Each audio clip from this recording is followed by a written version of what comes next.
Hi, I'm Catherine DiOrio, and welcome to Check Please, the show where regular people from all over Chicago recommend and review their favorite restaurants. So this is how the show works. Every week, we have 3 guests. Each recommends his or her favorite spot, and the other 2 go check them out and tell us what they think. This week, Executive Coordinator Sarah Mackey says that her recommendation does an amazing job of balancing rustic food in a chic atmosphere. But education publisher Andy Cully says that in a town known for its pizza, the word on the street is that his off-the-beaten-path pick is the best in town. Up first, tennis instructor Joe Della Pena says his selection aces the competition. He says for amazing dim sum and the most authentic Cantonese cuisine around, travel to Chinatown and join him at MingHin.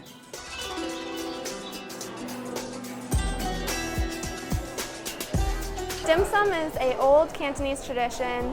The service is very fast-paced. You get a menu, you select what you want. Everything has different flavors, textures. There's dumplings, shao mai, different kinds of rolls, rice crepes, chicken feet for the people who are really out adventurous, porridge and soup, fresh vegetables, and desserts.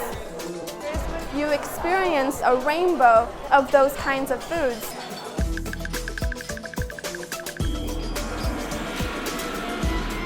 We are in the North Chinatown Square, which is the newest addition to Chinatown. Everybody from all around the world is coming to MingHin. All the American people, they're like, oh, this is delicious. Wow, this is amazing. Chinese customers are not first-timers with dim sum. They know exactly what they want. They are more like, this is okay, this is pretty good, you know, because they expect so high of you. But we can handle it.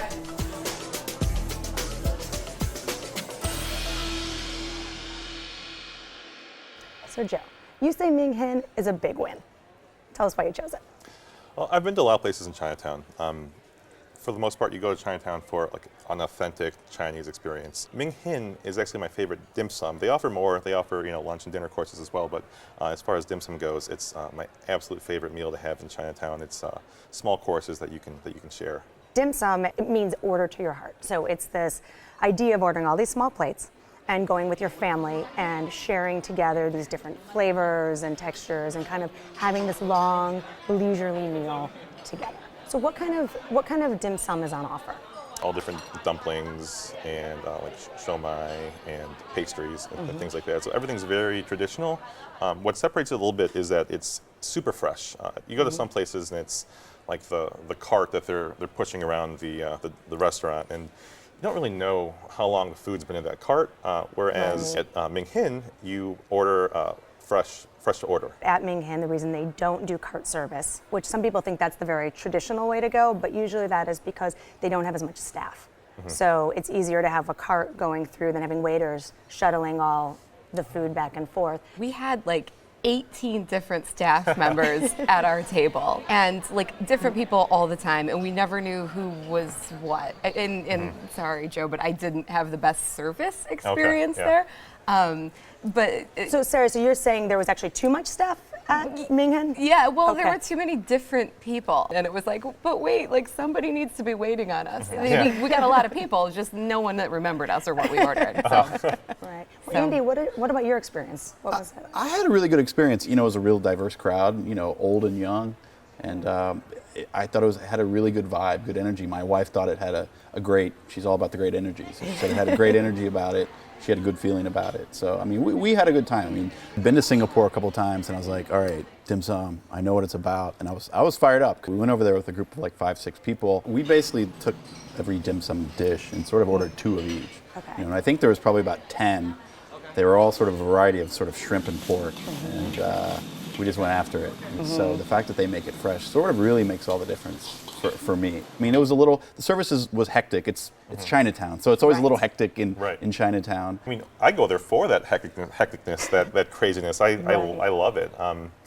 It's just part of the experience of going to Chinatown. So, Joe, what would you suggest people order since you go there a lot? My destination food, I dream about this food. It's the Macau-style pork belly.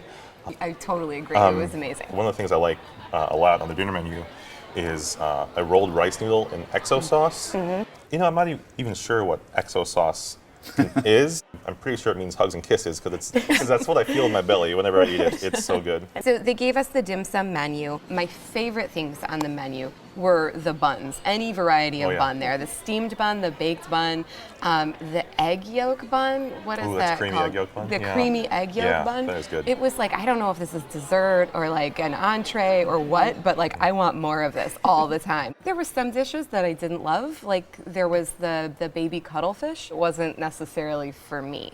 Now, I have a question. The way you order there is on a full color menu, and there's pictures of each of the items.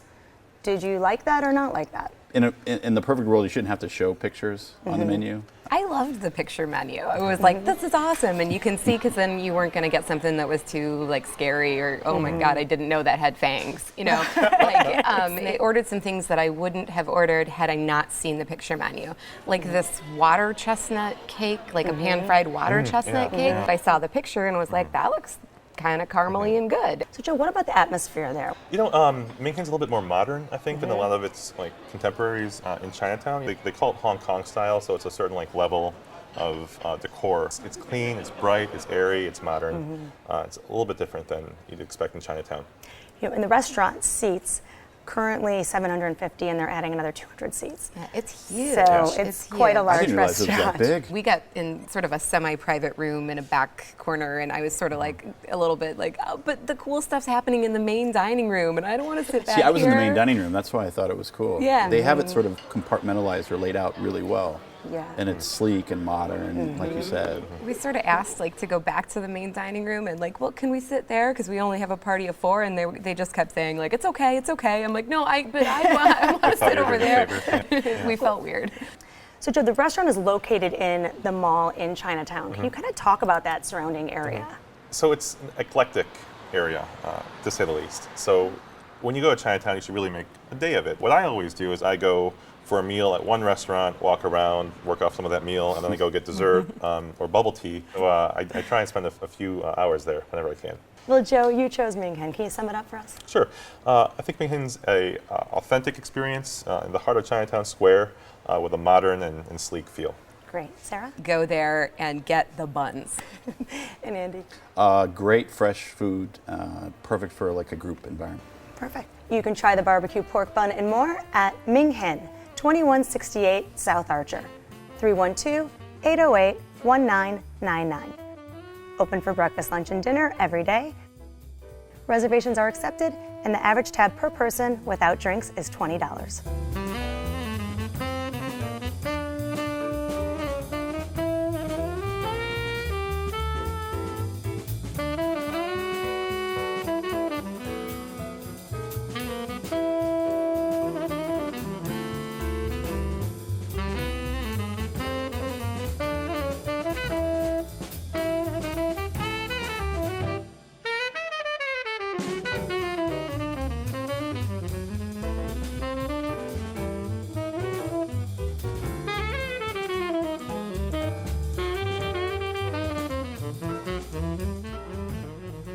Sarah Mackey is a Midwesterner through and through, so it's no surprise that she's picked a spot with small-town charm right in the heart of the city.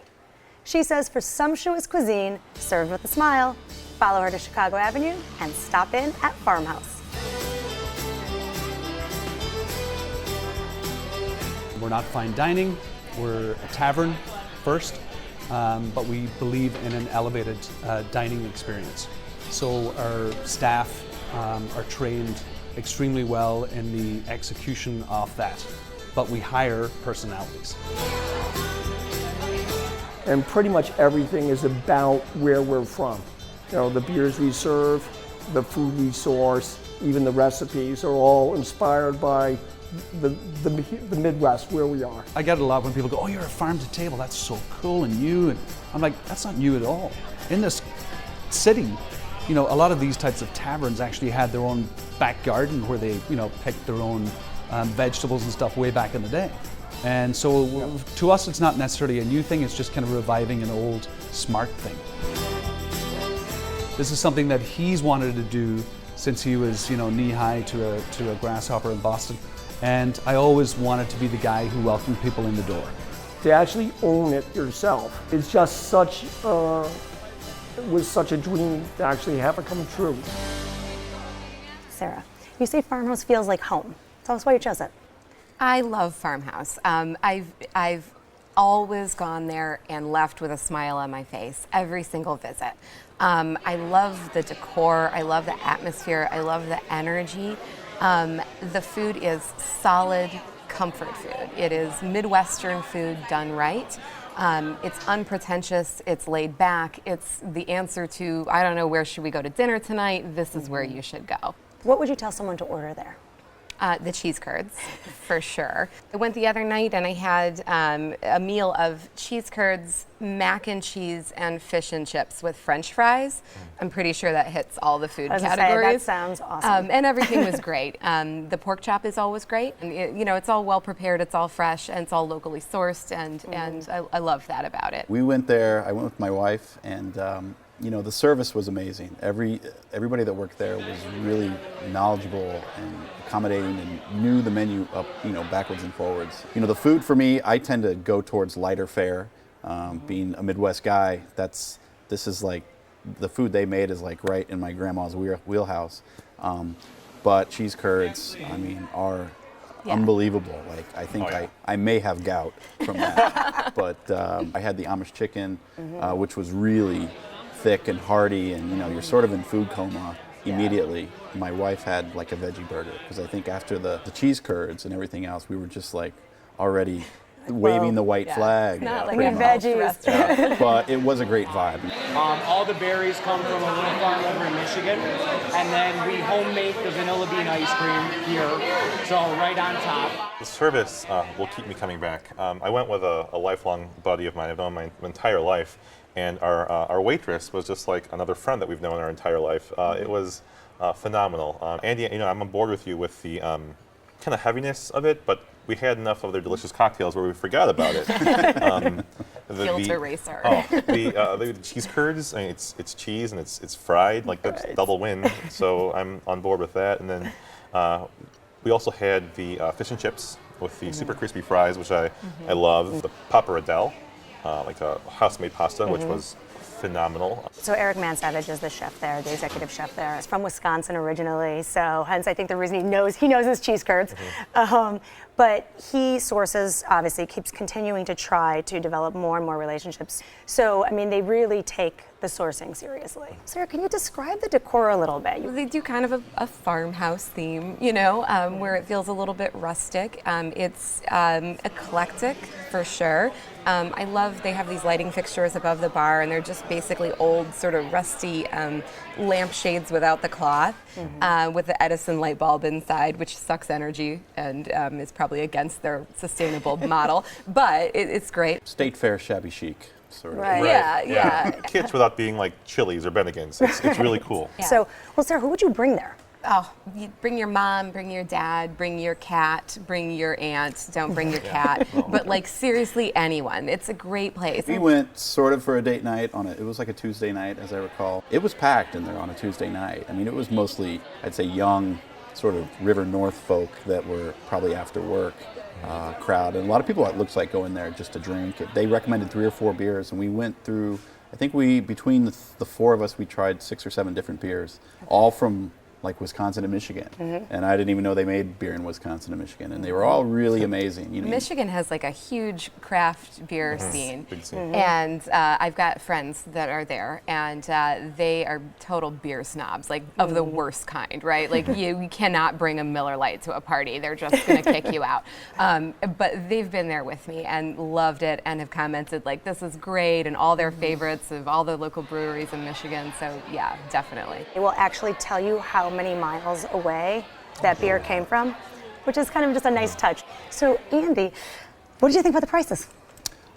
I thought it was a little pricey. I had Amish chicken, and I think it was about $24, and I was like, holy smokes, $24 for chicken. Right. But I think that's probably, looking back, you look at the experience and the service and what they offer, and it is sustainable sort of farm to table stuff. It's one of those things where you get what you pay for, I think. When you hear a restaurant has that type of program, is that a draw for you? And does it justify sometimes higher prices? I mean, how do you feel about that? Because many restaurants are doing it now. You know, for me, it doesn't really matter. Like, I come for the food. If the food is good, like, I'll pay the price for the food. Like, sometimes I think restaurants hide behind, like, oh, we're locally sourced, but the food's horrible. Like, great that your food comes from miles away, but you do nothing with it. Right. Well, Sarah, you chose Farmhouse. Sum it up for us. Midwestern comfort food done really well. And Joe? It was a delicious meal, amazing service, so good. And Andy? Really unique atmosphere, great service, hearty food. You can try the cheese curds and more at Farmhouse, 228 West Chicago, 312-280-4960. Open for lunch and dinner every day and brunch on weekends. Reservations are accepted, and the average tab per person without drinks is $30.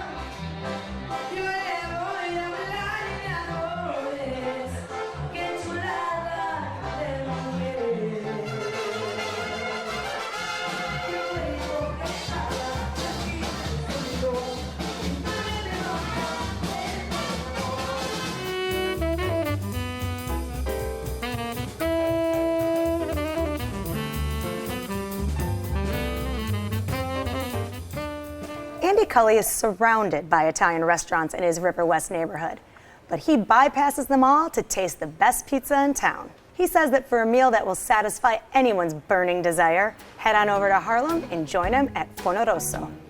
How's the pizza? I'm a people person. I like to meet every customer that comes in. I really, really try to go to every table and introduce myself. Nick, hey Mike, how you guys doing? How could you pass up homemade limoncello? Our oven floor's at 900 degrees. The dome is 1,000. The pizza's cooked in about 90 seconds.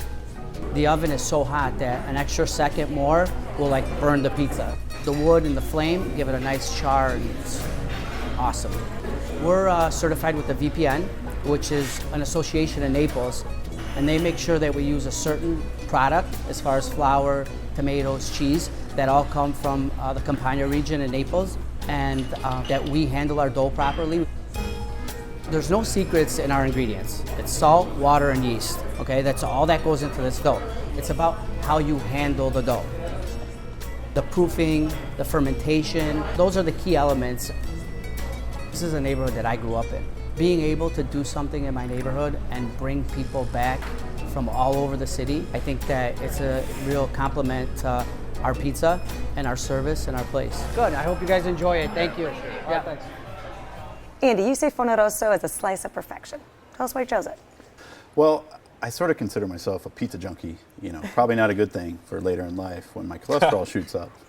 But, you know, I stumbled upon this place a couple years ago, and, you know, I've been to Italy 4 or 5 times and always loved the pizza, especially down in the South. And Forno Rosso is one of the few places that makes Neapolitan-style pizza, which is essentially sort of the way that they make the dough, and then they put it in a 900-degree oven. So what you end up getting is this dough that's sort of light and airy, but it has that char from the oven, and it's a little chewy, you know. And so basically for me, it's all about the dough, you know, and it's usually sort of minimal in the ingredients, so you can sort of taste every ingredient that's on the pizza, and beyond the food, it's this niche little neighborhood. It's not the city, it's not the suburbs. Everybody knows each other. It's sort of half Italian, half Polish. It's really down to earth. Everybody's just, you know, happy to be there. You know, it's just a great little vibe, I think. I mean, for me, it's funny, I always tell people it's like my death row meal. You know, if I had to like have one more meal, I'd go have a pizza there. Andy, your pick was amazing. Like, I loved everything about it. It tastes like crack. I mean, I've never It had is so crack. good. I've never had crack. It does taste like crack. But if I would have had crack, that's what it would taste like, I think. It was legit. Like, everything about this place was legitimately good. And it's like, you can taste it. You can tell. It was amazing. And it was a far drive for us, but no big deal. And we had the Barese pizza, and it was so good. It was the dough, it was the crust, it was everything. And it wasn't, I love that it was all authentic. It wasn't trying to be something that it wasn't. It wasn't this like artisanal sort of like funky shaped thing, you know, like, oh yeah, thanks for this blackened end. Like everything was perfectly cooked. It was a circular pizza, just done right. I spent some time in Italy too, a few times, and I love cheese. I went to Europe for the cheese Olympics. Like, this is how much I love cheese. This is bodied by cheese. The burrata cheese there is reason enough to come back. It's the creamiest burrata I think I've ever had, and I know that Nick the owner, who introduced himself, imports all of his cheeses, and so they are legit, as you said earlier. They're so phenomenal. We had a good mix of all the different pizzas. They have a house-made sausage, or like not house-made, but like I think locally made sausage. Yeah, we had that. That was amazing. That was really good. A friend of mine who is a vegetarian had the 4-cheese pizza, and there's a little bit of blue cheese in there, and it just had the right amount of funk. It was so delicious. Well, it's VPN certified, which means Verace Pizza Napolitana. So that basically is this association from Naples that says this pizza is actually done to our specifications. At least 800-degree oven, can only cook for no more than 90 seconds. So the pizzas have to be able to cook between 30 and 90 seconds. You have to use a wet yeast. There's a certain type of flour. There's less than 500 in the whole world that are VPN certified, and there's only 2 in the city. I was looking at the menu, and the waiters were waiting for my order, and I said, I'll have the Barese, and it was on the table. It was unbelievably fast. We were really surprised by that as well, just how quickly it came out and how fresh and delicious it was. Yeah. The pizza's amazing, but then, for a long time I didn't even try a lot of the appetizers. They've got amazing, polpo, they've got amazing octopus and calamari, and then the dessert's amazing, and I guess his mom makes His mom makes the tiramisu. Mom's recipes for the tiramisu. Like, I didn't even used to like espresso, and then like my wife would always get an espresso at the end, and like the coffee's amazing. I'm also really excited to talk about the strawberry basil martini. That's their best seller. Holy crap, that thing was surprisingly, amazingly delicious. I did not expect to have such a good cocktail at a strip mall pizza joint. My dad's from Bari. What part of Bari? Trujano. So my dad's from Trujano. Yeah. Yeah. It's a small world. See? Nice to meet you. Same here. What's your last name? Nitty. Hey, Mike. What's up, buddy? How are you? Hi, guys. How you doing? Yeah, the owners seem to sort of know everybody. And as you mentioned, Nick came over to your table as well. So we're sitting there, and he comes over, and he brings over his own homemade sopressata that he had made. It's like thinly sliced and delicious and not too spicy, but just super good. And he brings it over, and I'm like, we've been made. Like, he knows we're here from Check Please. Right. And my boyfriend was like, yeah, no, he's like talking to that table too. We thought the same thing because we were drinking IPAs from Revolution, and they had run out. And the owner, Nick, made a beer run for us to get more of the beers that we were drinking. He's really just salt of the earth. Just like super nice guy, makes you feel really comfortable, and just I really can't say enough about how nice everybody is and genuine. Well, Andy, you chose Forno Rosso for us. Let me sum it up. Death row pizza. Sarah? You cannot go wrong. Make the trip out there. Great. And Joe? Authentic pizza, worth the drive, the long haul from the city or from wherever you are up to Dunning. Great. You can try the pizza for yourself at Forno Rosso, 3719 North Harlem, 773-295-5697. Open for lunch and dinner every day. Reservations are accepted, and the average tab per person without drinks is $25.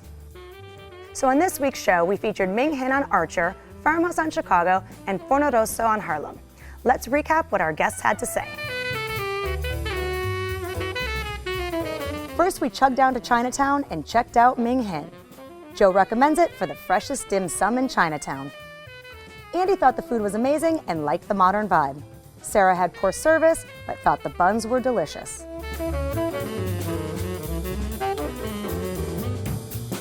Next, we went to the near north side and feasted at Farmhouse.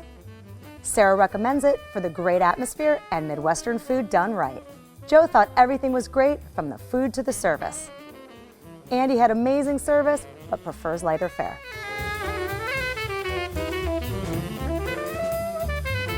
Lastly, we made our way to Dunning and dropped in at Forno Rosso. Andy recommends it for the best Neapolitan-style pizza in the city. Joe gushed over everything and said it was totally worth the drive. Sarah praised the pizza and would go back in a heartbeat. We've had a wonderful time this week. I want to thank my guests, Joe Della Pena, Sarah Mackey, and Andy Cully. Join us next week for 3 new guests recommending 3 of their favorite restaurants right here on Check Please.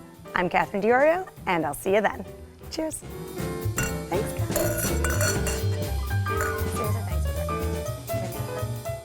For more information about the restaurants featured on Check Please, go to WTTW.com/checkplease.